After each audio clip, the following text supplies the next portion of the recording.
Hey everybody, welcome to another brand new episode of Tech That Doesn't Bite. Today I'm going to give you my 1 month review of the iPhone 12 mini. So what has it been like to use the iPhone 12 mini for the past month? Well, here are some of my take on this little phone. So the first thing I noticed immediately right after I opened it is how small this phone is. And it's really small compared to the previous phones that I've used before, such as the iPhone 6 Plus, the iPhone 6s Plus, the iPhone 7 Plus, and the iPhone XR. And I gotta say, it was kind of a readjustment for me to use a smaller phone. And having been using a bigger phone for over 5 years, it's kind of strange. But I gotta say, it's nice to have a smaller phone again, basically because it's easier to to hold it. A lot easier to type on it, to even to use notification center, and it's a lot easier. And sometimes when I was using the bigger phones, I would have a difficult time to reach the top of the screen, typing with one hand, and it could get a little bit frustrating. So I was just amazed how small this phone is compared to the bigger plus sizes. And it took me a while to get back into using a smaller phone, but once I was able to get the hang of it, it felt natural again to me. Now the other thing I noticed is that this phone fits really well in the pockets of your pants, depending the size of the pants you're wearing. And my pants are just regular size with big pockets enough, and putting in that iPhone 12 mini just felt nice. It felt light. It doesn't feel like there's anything in my pocket. Compare that to the plus size phones that I had in the past. I could really feel that phone in my pocket.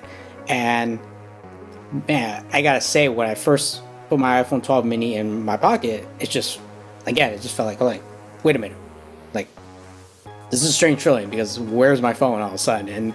And it's there, but it's this weird feeling of it's there, but it's really, you still have a lot of room in your pocket to put other things in there. So it was kind of strange, coming from someone that's been using the iPhone XR for the past year and the other plus sizes phones. So if you guys have, good pockets for your pants, and you don't want a big giant phone in there, then this iPhone 12 mini will make you very happy. So one of my concern about the iPhone 12 mini before I purchased it was the screen size. It definitely has a smaller screen. It's coming in at 5.4 inch screen. And for the past years, I've been using the iPhone XR and even the iPhone 7 Plus, and they all have bigger screens. And it was a concern for me because I use my phone in the car. So I put it on a car mount, and I kind of use it like my navigation display and music playlist display. And sometimes if I get a notification, I'll pull over to the side and look at who's sending me a notification. So for me, it was like, what if I lose that real estate that I had with the old iPhones? I won't be able to see everything. Well, to my surprise, it didn't really bug me, and I knew the phone was small, put it on my car mount, and it still felt like as if I was using the iPhone XR or 7 Plus. Screen was vibrant. I was able to see directions with Google Maps. I was able to see the playlist on my phones, and it didn't really change my experience. So I gotta say, the camera is definitely a big improvement. This is someone coming from an iPhone XR, and I gotta say it's pretty nice. So I took a few pictures, and using portrait mode, as you can see, if you see some of these pictures right here. Now unfortunately, the iPhone XR doesn't do portrait mode with objects. So iPhone XR portrait mode has to be like an actual person. But I gotta say, the iPhone 12 mini camera is really, really good. And if you see this right here, you'll see this iPhone 6 Plus image that I took, and it's like, it leaped. It's like a huge improvement. So I'm definitely happy with the camera. And this video right here, anytime you see me, I'm actually recording it with my iPhone 12 mini. I'm using the 4K resolution. I'm doing 24 frames, but you can even go up to 60. And what's cool about it too, the front facing camera, you can also get that exact same resolutions. So obviously this is not a new feature directly toward the iPhone 12 mini, but that's been present since the iPhone 11s. But someone coming from an iPhone 10R or an iPhone 7 Plus, this is definitely a big upgrade. So how's the battery life? Well, the battery life for me was pretty darn good, I gotta say. Now, everyone's usage and how they use the phone is going to be a little bit different. For me, I'm not a heavy gamer. I don't stream that many YouTube videos on here. Probably only listening to music at most. I do some light browsing, email checking. So I use this device as mainly a phone. Sometimes I throw in some navigation as well. And I gotta say, my testing is a non-proven, I just newly invented my own testing theory. And so what I did was I had this device fully charged at 100%, and I would start kind of simulating what other people might be doing, like such as watching videos, playing video games, listening to music, browse the net, all that other stuff. So I started playing some videos in the background, playing some music, and I got about 30% about like 8 hours after I finished charging. But for me, I really had to push it in order to get to 30%. So if you're someone that uses phone just occasionally for, streaming and other things, but really just use it as a, web browser, checking your Facebook, emails, answering some messages, you can probably get more than a day, just from this phone. Again, the way I test it is nowhere near how other people are testing. I'm just testing. I just made up this test, but I got about 8 hours, and that's only at 30% of battery life left. So I could probably get like maybe even 10 or 12 if I really push it down to 20. If I could get it down to 20%. So battery life for me has been decent. So another thing that I tested out was the 5G capabilities of this iPhone 12 mini. Now, I'm a little mixed indifference about the experience that I got. So basically, I'm gonna look at this as more on the carrier side of things, because the iPhone 12 mini itself has the capability, has the necessary bands for you to achieve that great 5G speed.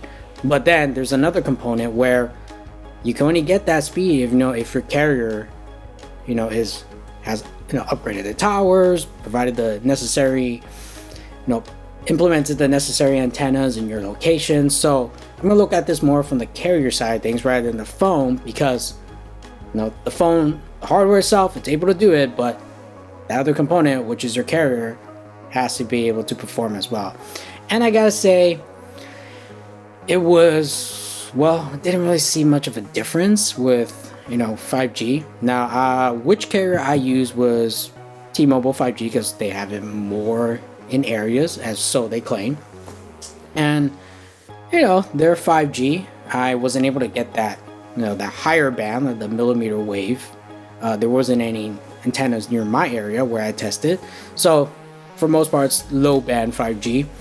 And low band 5G felt more like regular 4G LTE. So I'm very inconclusive about this, because I'm still waiting for potentially more millimeter wave 5G to be in more areas.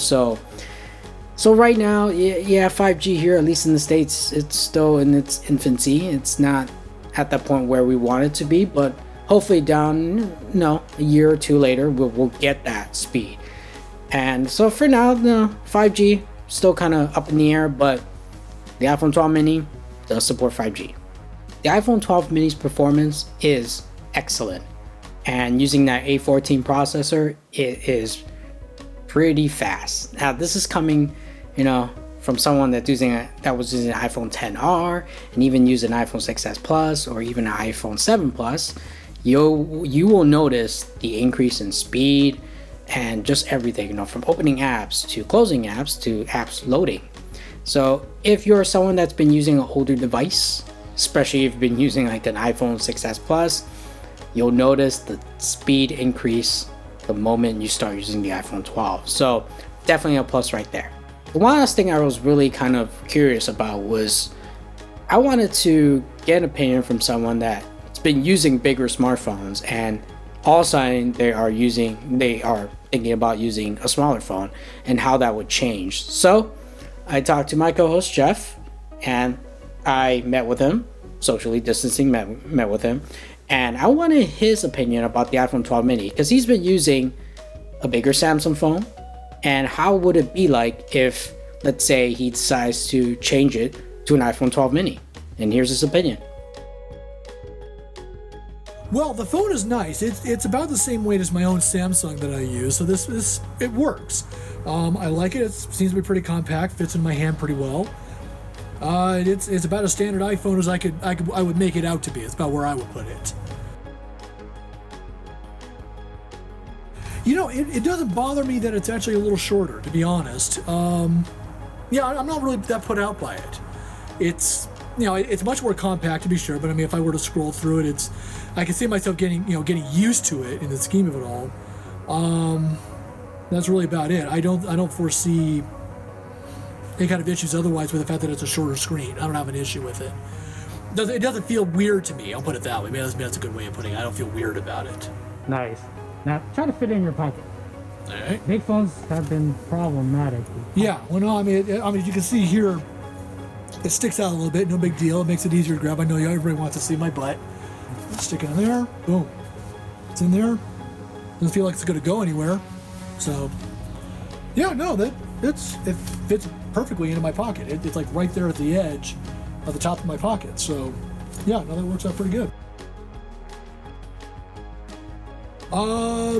No, I don't think so. I mean, unless you're really picky about that, because at first blush when I look at this, that was actually not the first thing that came to mind, was about the size of the screens until you pointed it out. So for me personally, this is not a big deal, given that it's a little shorter here, and I'll give a sense of perspective to the camera.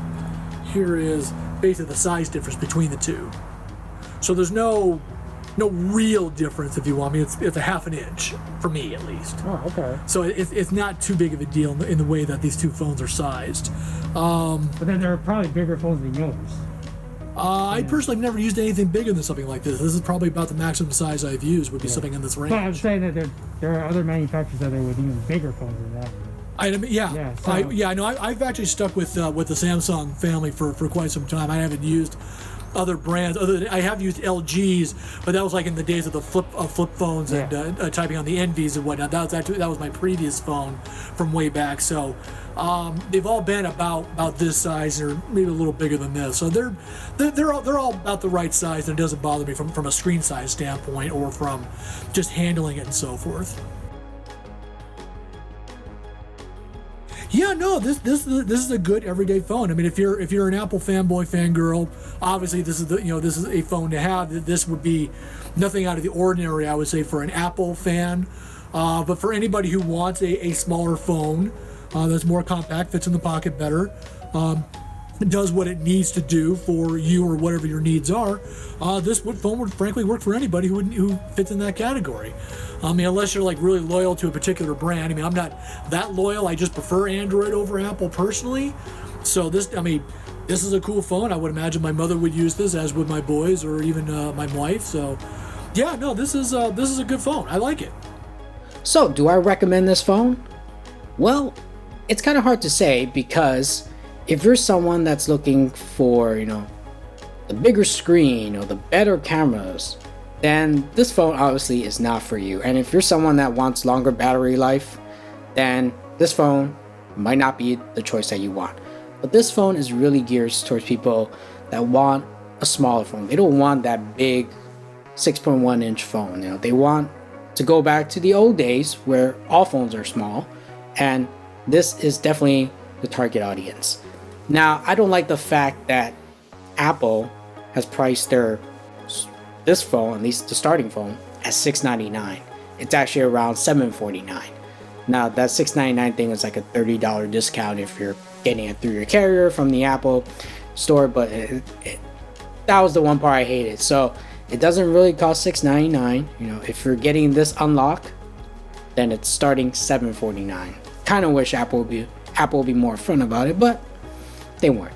So what do you guys think of the iPhone 12 mini? Did you get one? What do you think of the size, the battery, and the performance?